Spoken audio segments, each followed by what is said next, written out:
Bismillahirrahmanirrahim. Assalamualaikum warahmatullahi wabarakatuh. Selamat datang dalam mata pelajaran PLH yang Bapak ajarkan pada kalian, terkhusus sekarang materi kelas 9.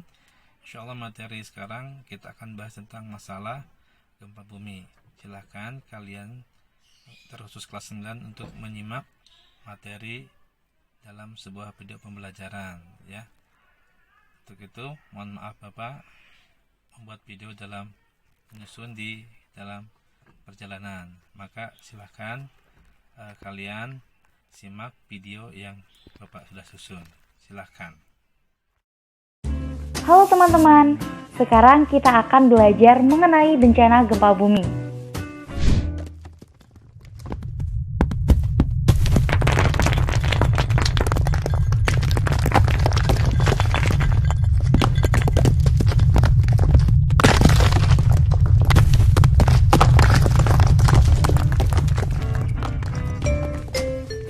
Apa itu gempa? Gempa adalah pergerakan permukaan bumi akibat gelombang yang disebabkan oleh pelepasan energi dari dalam lapisan bumi. Mengapa di Indonesia sering terjadi gempa bumi? Gempa bumi sering terjadi di Indonesia karena letak Indonesia yang berada di jalur pertemuan tiga lempeng, yaitu lempeng Australia, lempeng Eurasia, lempeng Indo-Australia, dan lempeng Pasifik. Tahukah kamu bahwa bumi memiliki lapisan? Ya, bumi merupakan planet yang memiliki struktur lapisan bumi yang terdiri dari lapisan bawah dari tempat kaki kita berpijak sampai kepada inti dalam bumi. Lempeng bumi mempunyai 4 lapisan, diantaranya 1. Kerak bumi. Kerak bumi merupakan struktur lapisan bumi bagian paling luar dari planet bumi. Lapisan ini berfungsi sebagai tempat tinggal semua makhluk hidup. 2. Mantel bumi. Lapisan mantel bumi ini merupakan lapisan yang paling tebal, serta memiliki kandungan magma yang sering kita lihat ketika terjadi erupsi gunung meletus. 3. Inti luar. Inti bumi merupakan bagian terdalam dari struktur lapisan bumi ke bawah, terdiri dari bahan besi dan nikel yang sangat panas dan cair. 4. Inti dalam. Lapisan inti dalam merupakan pusat terdalam dari inti bumi, tersusun dari material yang bersifat pejal atau keras dan ditutupi oleh struktur cairan ketal dengan suhu yang tinggi. Lempeng tektonik adalah lapisan terluar bumi kita, terbuat dari suatu lempengan tipis dan keras yang masing-masing saling bergerak relatif terhadap yang lain. Gerakan ini terjadi secara terus-menerus sejak bumi ini tercipta hingga sekarang. Di bumi terdapat 7 lempeng utama, dan lempeng-lempeng litosfer ini mengapung di atas astenosfer.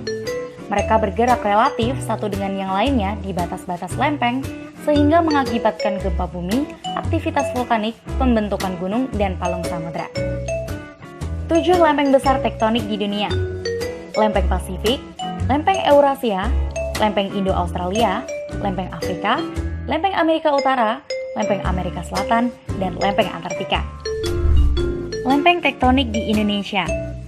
Di Indonesia terdapat 3 lempeng, yaitu lempeng Eurasia, lempeng Indo-Australia, dan lempeng Pasifik. Tahukah kamu mengapa lempeng tektonik bergerak? Lempeng tektonik dapat bergerak karena kepadatan relatif litosfer samudra dan karakter astenosfer yang relatif lemah. Pelepasan panas dari mantel sebagai sumber asli dari energi yang menggerakkan lempeng tektonik. Kelebihan kepadatan litosfer samudra yang membuatnya menyusup ke bawah di zona subduksi adalah sumber terkuat pergerakan lempengan. Sudah tahukah kenapa terjadi gempa bumi? Ya, karena lempeng bergerak, maka terjadi penyimpanan energi pada lapisan bumi, dan saat tidak kuat, maka energi terlepas dan terjadilah gempa bumi. Batas-batas lempeng. 1. Divergen. 2 lempeng saling bergerak menjauh satu sama lain. Pada lempeng samudra, proses ini menyebabkan pemekaran dasar laut. Sedangkan pada lempeng benua, proses ini akan menyebabkan terbentuknya lembah retakan akibat adanya celah antara kedua lempeng yang saling menjauh tersebut. Contohnya adalah Mid-Oceanic Ridge dan zona retakan. 2. Konvergen. 2 lempeng yang saling bertumbukan satu sama lain sehingga membentuk zona subduksi, dan jika salah satu lempeng tersebut bergerak di bawah yang lain, akan mengakibatkan terbentuknya palung. Contohnya adalah pegunungan Andes di Amerika Selatan. 3. Transform. Pergerakan lempeng bumi yang mengalami gesekan satu sama lain secara menyamping di sepanjang sesar transform. Contohnya adalah sesar San Andreas di California. Gempa bumi berdasarkan penyebab. Berikut adalah jenis penyebab terjadinya gempa bumi. 1. Gempa tektonik. Gempa tektonik ini terjadi akibat bergeraknya lempeng atau kerak bumi. Tiap-tiap lapisan memiliki kekerasan dan massa jenis yang berbeda satu sama lain. Lapisan kulit bumi tersebut mengalami pergeseran akibat arus konveksi yang terjadi di dalam bumi. Karena gesekan antar lempeng inilah yang menyebabkan gempa, dan ini yang paling sering terjadi selama ini. 2. Gempa vulkanik. Sesuai dengan namanya, gempa vulkanik atau gempa gunung api ini merupakan peristiwa gempa bumi yang disebabkan oleh gerakan atau aktivitas magma dalam gunung berapi. Gempa ini dapat terjadi sebelum dan saat letusan gunung api. Getarannya kadang-kadang dapat dirasakan oleh manusia dan hewan sekitar gunung berapi itu berada. 3. Gempa runtuhan. Gempa ini merupakan gempa bumi yang terjadi karena adanya runtuhan tanah atau batuan. Lereng gunung atau pantai yang curam memiliki energi potensial yang besar untuk runtuh. Juga sering terjadi di kawasan tambang akibat runtuhnya dinding atau terowongan pada tambang-tambang di bawah tanah, sehingga dapat menimbulkan getaran di sekitar daerah runtuhan. Namun dampaknya tidak begitu membahayakan. Justru yang bahaya adalah akibat timbunan batuan atau tanah longsor itu sendiri. Gempa bumi berdasarkan gelombang. 1. Gelombang primer. Gelombang primer disebut juga dengan gelombang longitudinal, yaitu gelombang yang merambat di permukaan bumi. Gelombang ini merambat dengan kecepatan yang sangat cepat, yaitu 7,14 km per detik, dan getaran ini biasanya berasal dari pusat hiposentrum. 2. Gelombang sekunder. Gelombang sekunder atau gelombang transversal adalah getaran yang merambat di permukaan bumi. Akan tetapi, kecepatan gelombang sekunder ini lebih lambat dari gelombang primer. Gelombang sekunder tidak bisa merambat pada permukaan bumi yang cair atau lapisan cair. Berdasarkan kedalaman gempa bumi. 1. Gempa bumi dalam. Kedalaman gempa bumi ini lebih dari 300 km di bawah permukaan laut. 2. Gempa bumi menengah. Kedalaman gempa bumi ini antara 100 sampai 300 km di bawah permukaan laut. 3. Gempa bumi dangkal. Kedalaman gempa ini kurang dari 100 km di bawah permukaan laut.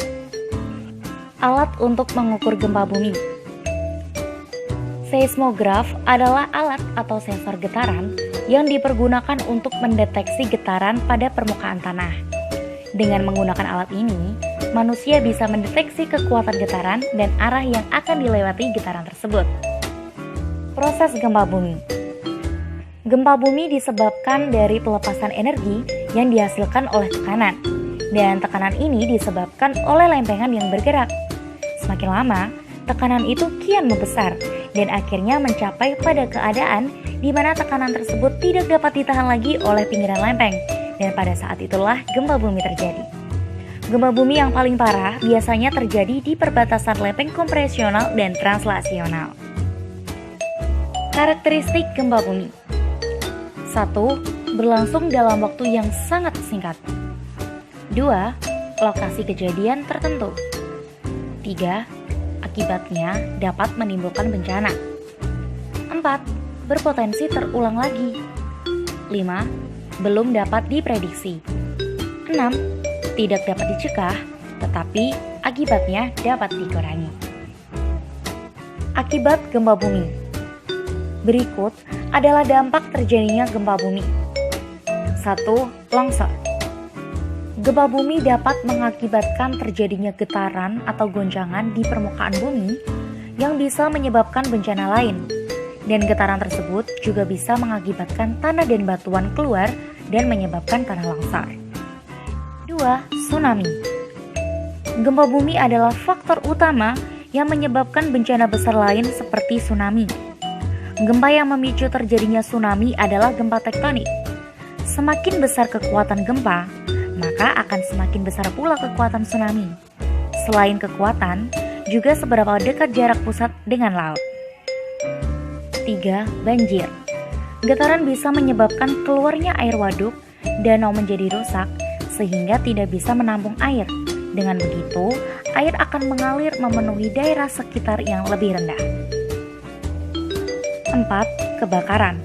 Getaran saat gempa juga bisa menyebabkan kebakaran yang diawali dengan robohnya bangunan. Karena kerusakan pada bangunan akan mengakibatkan terputusnya aliran listrik dan kebocoran tabung gas. 5. Kerusakan lingkungan. Getaran yang dihasilkan gempa bumi dapat merusak keadaan lingkungan sekitar, seperti rusaknya rumah-rumah warga, gedung-gedung, dan menyebabkan terkikisnya lapisan tanah. 6. Kerusakan bangunan. Bangunan yang berada di atas tanah bisa hancur atau roboh karena getaran yang dihasilkan oleh gempa bumi. Semakin besar kekuatan, maka kerusakan ini juga semakin besar pula. 7. Terjadinya korban jiwa. Saat terjadi gempa bumi, seseorang berpotensi untuk terkena runtuhan-runtuhan bangunan yang roboh, atau bisa juga terperangkap di dalam sebuah gedung atau bahkan terseret arus saat terjadi tsunami. Siaga bencana saat gempa bumi. Dari penjelasan tentang gempa bumi di atas, kita sudah mengetahui bahaya gempa bumi. Lalu, bagaimana cara kita menghadapi bencana gempa bumi? Terdapat 3 tahapan dalam menghadapi bencana gempa bumi, yaitu 1. Pra-bencana, yang meliputi mengetahui dan mempelajari sosialisasi tentang penyebab gempa bumi, memperhatikan sistem peringatan dini, dan membuat sistem peringatan dini mandiri seperti mengikat benda-benda yang tergantung dengan kuat, melaksanakan dan mengikuti simulasi, menyiapkan tas siaga bencana, dan membuat konstruksi rumah tahan gempa. 2. Saat bencana. Saat di dalam rumah, berlindunglah di bawah meja, dan apabila tidak ada meja, lindungilah kepala menggunakan bantal. Di dalam lift. Jangan menggunakan lift saat terjadi gempa bumi. Jika sudah terlanjur terjebak di lift, segera hubungi manajer gedung dengan menggunakan interfon jika tersedia. Saat kamu di sekolah, dan ketika gempa bumi sudah mereda, segera keluarlah secara berurutan dan carilah tempat yang lapang. Saat di gunung atau di pantai, jika ada tanda-tanda tsunami yang tampak, cepatlah mengungsi ke daratan yang lebih tinggi. Saat kamu berada di luar rumah, jangan panik dan hindari bahaya dari reruntuhan gedung ataupun papan reklame, dan ikuti semua petunjuk dari petugas atau satpam. Ketika di dalam mobil, jauhi persimpangan. Pinggirkan dan hentikan mobil di tempat yang terbuka, kemudian keluarlah dengan segera dan ikuti instruksi dari radio mobil. Saat di kereta api, peganglah erat pada tiang atau kursi kereta sehingga tidak akan terjatuh seandainya kereta berhenti secara mendadak. 3. Setelah bencana gempa bumi. Periksa kondisi keluarga dan sekitar. Laporkan kejadian, kerugian, serta korban orang hilang. Bangun kembali bangunan yang sudah rusak dengan konstruksi bangunan tahan gempa. Jauhi bangunan yang sudah retak-retak dan tidak aman. Bersama, memperbaiki rumah atau kerusakan sarana dan prasarana di sekitar wilayah bencana. Nah teman-teman, terima kasih sudah menyimak penjelasan mengenai proses terjadinya gempa bumi ini dengan baik.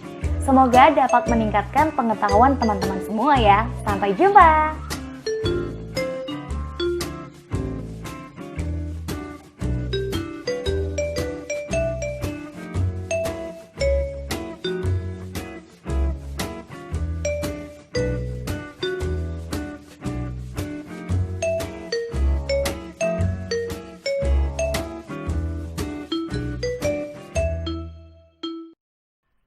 Demikian video pembelajaran tentang gempa bumi. Ya, kalian sudah banyak mendapat informasi tentang gempa bumi, apa itu tektonik dan vulkanik dan berbagai jenisnya juga. Seperti biasa tugasnya yaitu kalian silakan membuat resume dalam bentuk suara, ya, video tidak ada video ya, tapi suara saja. Silahkan kirim ke PA Bapak, dan jangan lupa kirim pula ke Classroom ya, pakai Google Drive. Nah, ini yang jadikan absensi untuk wali kelas kalian bisa melihat. Jadi kalian ada di kelas ya. Itu aja yang Bapak saya sampaikan. Mohon maaf kalau ada yang salah. Kita tutup materinya dengan alhamdulillah, alhamdulillahirabbil alamin. Assalamualaikum warahmatullahi wabarakatuh.